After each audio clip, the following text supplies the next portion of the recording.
সামর্থ্য থাকলে কখনোই গ্রামে থাকা উচিত নয়। গ্রামে 100 বিঘা জমির মালিক হওয়ার থেকে শহরে এক টুকরো ভাড়া বাসায় থাকা অনেক বেশি ভালো, অনেক বেশি সম্মানের আর অনেক বেশি আরামদায়ক। কি আপনারাও কি এমনটাই ভাবছেন? তাহলে আপনি ভুল ভাবছেন, কেননা গ্রামের মানুষ কি আসলেই সহজ সরল হয়? আপনি যদি তেমনটা ভেবে থাকেন তাহলে বরঞ্চ আপনি অনেক বেশি সহজ সরল মানুষ। গ্রামের সবচেয়ে সহজ সরল মানুষটা শহরের মানুষকে এক হাতে 3 বার বিক্রি করতে পারবে। গ্রামে স্থায়ীভাবে বসবাস করাটাকে কোন সূচকে এগিয়ে রাখা যায়? আসলে এখানে বেশিরভাগ মানুষ এতটাই টক্সিক যে তারা তাদের ব্যক্তিগত জীবনের থেকে আপনার জীবন নিয়েই বেশি চিন্তিত।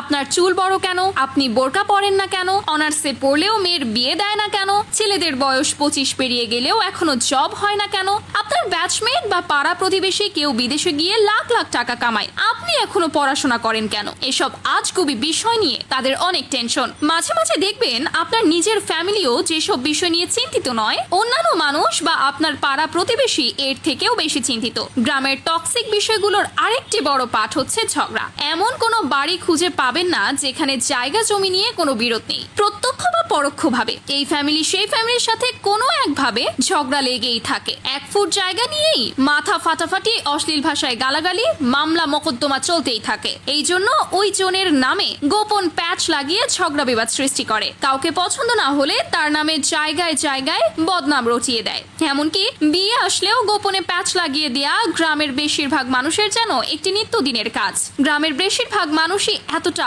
অজ্ঞ যে তারা সফটওয়্যার ইঞ্জিনিয়ার বোঝে না, ইলেকট্রিক্যাল ইঞ্জিনিয়ার বোঝে না, MBBS ডাক্তারের মানে বোঝে না। তাদের কাছে সরকারি চাকরি মানে পুলিশ, সেনাবাহিনী। আরেকজন নার্সিং এ পড়া স্টুডেন্টকে যেমন ভাবে ডাক্তার ভাবে, তেমনি সরকারি মেডিকেলে MBBS পড়ুয়া কাউকেই সেরকমই ভাবে। তাদের কাছে আপনি সরকারের কত গ্রেডের চাকরি করেন তার থেকে গুরুত্বপূর্ণ আপনি প্রাইভেটে জব করেন নাকি সরকারি। আপনি যদি প্রাইমারি স্কুলের পিয়নও হন তাও মেয়ে বিয়ে দিতে রাজি হয়, কিন্তু বেসরকারি যত ভালো চাকরি করেন আমতা আমতা করবে। তাদের কাছে আপনার উচ্চ শিক্ষা গ্রহণের থেকে আপনার সেই বন্ধু দাম বেশি যে SSCর পর সৈনিক কনস্টেবল বা বিদেশে কোনো কাজে চলে গেছে। টক্সিসিটি সবচেয়ে বিরক্তিকর পার্ট হচ্ছে গ্রামের চায়ের দোকানগুলো। গ্রামের প্রতিটি চায়ের দোকানে চায়ের চুমুক ওঠে গিবত দিয়ে, যেখানে গবেষণা করা হয় কার বউয়ের বাচ্চা হচ্ছে না, কার বউ প্রেগনেন্ট থেকে শুরু করে রাজনীতি, অর্থনীতি, খেলাধুলা কোনোটারই গবেষণার বাকি থাকে না, যার অধিকাংশই আবার গুজব। এসবের মাঝেও গ্রামে কিছু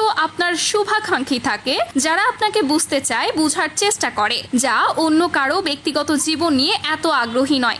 যারা মানে উচ্চ শিক্ষা অর্জনের থেকে বিদেশে চলে যাওয়া কিংবা কোনো কাজে চলে যাওয়া কখনোই বেটার অপশন নয়, তা তারা বোঝে না। যারা চায়ের কাপে মিথ্যার গিবতের ধোঁয়া ওঠায় না, তাদের সেলুট, তারা আজীবন সম্মান প্রাপ্য।